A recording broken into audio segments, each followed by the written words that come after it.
එක ගමක ඉන්නවා කවි කියලා පිරිමි ළමයෙක්.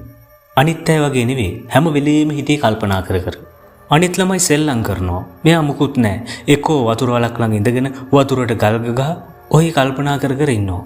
මෙයා හැම වෙලෙම හිතන්නේ ඇයි මිනිසුන්ට වර්ධින්නේ කියලා. කරන කිසි දෙයක් හරියන්නේ නැත්තේ ඇයි?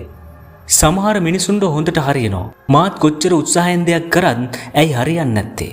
මේ විදිහට හැම තිස්සෙම මේ ළමයා ඉන්නේ කලකිරීමෙන්. ගෙදර ගිහිලා තාත්තගෙන් අහනවා ඇයි තාත්තා මං කරන කිසි දෙයක් හරියන්නේ නැත්තේ කියලා. තාත්තත් කියන්නේ ඕවා ඔහොම තමා පුතා කවදාරි හරියයි කියලා. ඒත් ඒ උත්තර වලින් කවි සෑහීමකටපත් වෙන්නේ නැහැ. දවසක් උදේ ගමේ කට්ටියක් කතා වෙනවා කැලේ ඇතුලේ ආරාමයක හොඳ ගුරුවරයෙක් ඉන්නවා. එයා ඕන කෙනෙක්ගේ ප්‍රශ්න විසඳනවලු කියලා. මේක ඇහෙනවා මේ පිරිමි ළමයාට. මෙයාට ලොකු සතුටක් ඇති වෙනවා. මෙයා හිතනවා මං කොහොම හරි මේ ගුරුවරයා හම්බෙන්න යන්න ඕන කියලා. එදා හවසම කවි යනවා ගුරුවරයා ඉන්නවා කියන ආරාමෙට. කැලේ මැදි යන්න තියෙන්නේ. කරුවලයි. සත්තුන්ගේ කෑ ගහන සද්දේ. මේ කිසි දෙයක් ගැන හිතුවේ නැතුව මේ පිරිමි ළමයා යනවා මේ ගුරුවරයා හොයාගෙන. පැය ගානකට පස්සේ කොහොම හරි ආරාමේ හොයා ගන්නවා. ආරාමයේ ඇතුළටම යන මේ පිරිමි ළමයා දකිනවා සංසුන්ව භාවනා කර කර ඉන්න ඒ ගුරුවරයා. කවි ළඟට යනවා. ගිහින් කියනවා ස්වාමීනි මං ආවේ ප්‍රශ්න ගොඩක් අරගෙන. මං කරන කිසි දෙයක් හරියන්නේ නැහැ. මං කරන හැම දෙයක්ම වැරදි කියලා මට හිතෙන්නේ. මං තියෙන හැම පියවරක්ම අසාර්ථකයි කියලා මට හිතෙන්නේ. ජීවිතේ ඇයි මෙහෙම කලකිරීමක් විතරක් ඉතිරි වෙන්නේ? මේ විදිහට මේ පිරිමි ළමයා ගුරුවරයාගෙන් අහනවා. හැම දෙයක්ම නිහඬව අහගෙන ඉඳලා නැගිටලා මේ ගුරුවරයා උරහිසට අත තියලා එන්න මාත් එක්ක කියලා ආරාමය ඇතුළට එක්ක යනවා. තියෙනවා දෙපැත්තේ කාමර තියෙන කොරිඩෝවක්. ඒ කාමර පෙන්නලා මේ ගුරුවරයා කියනවා මේ තියෙන දොරවල් වලින් ඔයාට කැමති දොරක් අරින්න කියලා. කවි හොඳට බලලා රත්තරන් ගාලා කැටයම් දාලා හදලා තියෙන ලස්සනම දොර ගිහින් අරිනවා. කවි හිතන්නේ කාමරය ඇතුළේ ගොඩක් ලස්සනට ඇති කියලා. ඒ තියෙන්නේ මොකක්ද? අඳුරු කුටියක් විතරයි. හිස් අවකාශයක් විතරයි. කවිගේ තිබුණ බලාපොරොත්තු නැති වෙලා යනවා. ගුරුතුමා කියනවා කමන්නේ තවත් දොරක් කරලා බලන්න කියලා. කවි ආයෙත් ගිහිල්ලා ලස්සනට ඔපදාලා තියෙන දොරක් අරිනවා. ඒත් ඒ කාමරෙත් කිසිම දෙයක් නැහැ. දූවිලි වලින් මකුළු දැල් වලින් පිරීලා තිබුණේ කරුවල කාමරයක්. කවි තවත් බාගෙට ඇරලා තියෙන දොරක් අරිනවා. ඒකත් එහෙමයි.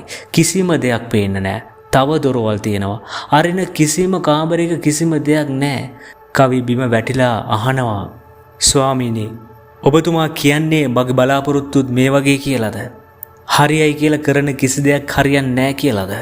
සමහර විට මට ජීවිතේ කිසිම දොරක් විවෘත වෙන්නේ නැතුව ඇති මං හිතන විදිහට. මේ විදිහට ආයෙත් මේ කවි කලකිරීමකටපත් වෙනවා. මේ ගුරුවරයා කවි ළඟට ලං වෙලා කියනවා දරුවා අපිට අවසාන දොරක් ඉතිරි වෙලා තියෙනවා. කවි හිමීට ඔළුව උස්සලා බලනවා. තියෙන්නේ කැඩිලා ඉරිතැළුණු පරණ දොරක්. ඒකෙත් මොනවත් නැතුව ඇති ස්වාමීනි. මේ ගුරුතුමා කියනවා උත්සාහ කරලා බලන්න කියලා. කවි ආයෙත් යනවා ඒ දොර ළඟට. ගිහලා හිමීට දොර ඇරලා බලනවා. ලස්සන ගාඩන් එකක්. ලස්සන මල් වලින් පිරීලා. එක පාට සමනල්ලු පියාඹනවා. කුරුල්ලන්ගේ කෑ ගහන සද්ද හැම පැත්තෙම ඇහෙනවා. කවිගේ හිතට ලොකු සතුටක් දැනෙනවා. මේ ගුරුවරයා කියනවා මගේ දරුවා අපේ ජීවිතේ ගොඩක් දොරවල් තියෙනවා. සමහර දොරවල් අපිව අන්ධකාරයට යොමු කරනවා. තවත් සමහර දොරවල් අපිට හිස් බවක් ඇති කරනවා. සමහර වෙලාවට අපේ හිත බිඳලා දානවා. ඒත් ඔයා කවදාවත් නවත්තන්න එපා. ඒ එක දොරක්වත් හිතන්න එපා දඬුවමක් කියලා, වැරද්දක් කියලා. ඒ හැම වැරදි දොරක්ම ඔයා නිවැරදි දොරට සමීප කරනවා. කවි කියනවා ඒ කියන්නේ මාස්ටර් ඒ හැම වැරදි දොරක්ම අවසානයේ නෙවෙයි කියලා. නෑ කවි, වැරදි කියන්නේ ආරම්භය. සෑම අසාර්ථකත්වයකටම, සෑම ප්‍රතික්ෂේප කිරීමකටම, සෑම වැරදි හැසිරීමක්ම ඔයා ඉන්න ඕන තැනට යන්න මඟ පෙන්වනවා. එකම වැරද්ද තමා උත්සාහ කිරීම නවත්තන එක, දොරවල් ඇරෙන එක නවත්තන එක. ඒ වචන ටික කවිගේ තරුණ හදවතට හොඳට දැනෙනවා. එයා ඇස්වල කඳුළු පුරවගෙන තමගේ ගුරුතුමාට වැඳලා කියනවා ස්තුතියි ගුරුතුමනි මම මේ වචන ටික සදාටම මතක තියාගන්නවා කියලා. අවුරුද්දෙන් අවුරුද්ද ගෙවිලා යනවා. කවි තරුණයෙක් වෙනවා. ගුරුවරයාගේ පාඩම කවිට මඟ පෙන්වන ආලෝකයක් වෙනවා. ඔහු ඉගෙනීමෙන් අසමත් වුණාම අනිත් අය සමච්චල් කරාම කවි හිතුවේ මොකක්ද? ඒක වැරදි දොරක් විතරයි කියලා. රැකියාවට ඉල්ලුම් කරලා ඒක ප්‍රතික්ෂේප වුණාම හිතුවේ ඒක වැරදි දොරක් විතරයි කියලා. කවි උත්සාහය අතහැරියේ නෑ. කුඩා ව්‍යාපාරයක් පටන් ගන්නවා. ව්‍යාපාරයේ කඩම් වැටුනම එයා හිතුවේ නෑ ඒක අවසානය කියලා. එයා හිතුවේ ඒ හැම අසාර්ථකත්වයක්ම වඩා හොඳ මාර්ගය පෙන්වන ගුරුවරයෙක් කියලා.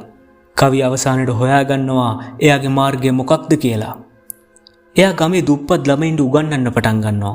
දුප්පත්කම හින්දා අතරමං වෙලා බලාපොරොත්තු බිඳ වැටුණු ළමයින්ට ඉවසීමෙන් කරුණාවෙන් මාර්ගය පෙන්වලා දෙනවා.